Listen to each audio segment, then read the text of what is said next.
Functions f and g are given, and in functions f, b is a constant, so this constant here.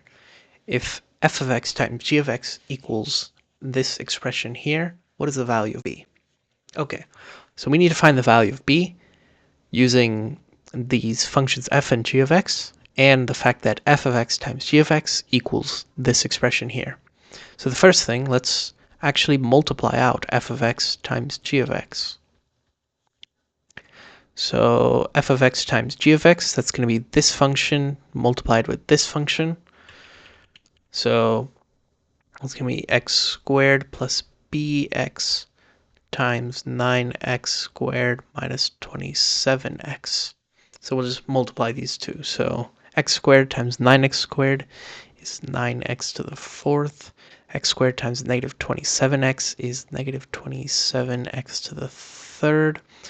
Bx times 9x, that's going to be 9bx to the third, and then bx times negative 27x, so that's going to be negative 27bx squared.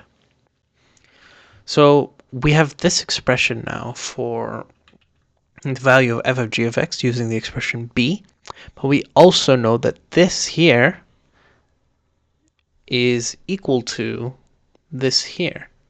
And we see that yes, we have a 9x to the fourth, like we have a 9x to the fourth. We have a negative 27. So by looking at the x squared term here, this is the only x squared term, and there's only one x squared term here, the negative 3x squared.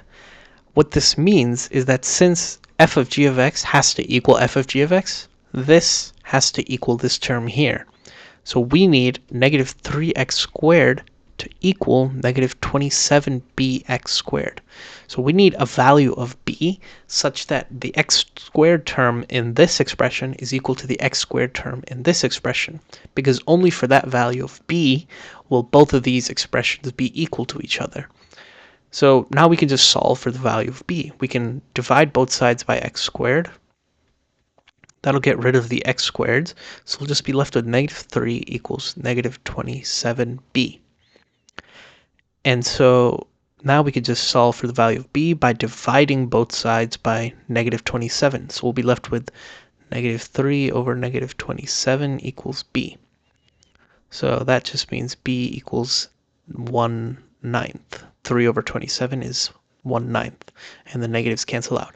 So this is our value of b. And remember, we also have the b here, and if we plug in 1/9 for b, in this expression, we'll be left with 9 times 1/9. That's just 1x cubed. So then negative 27x cubed plus 1x cubed equals negative 26x cubed, like this expression here. So b is definitely 1/9.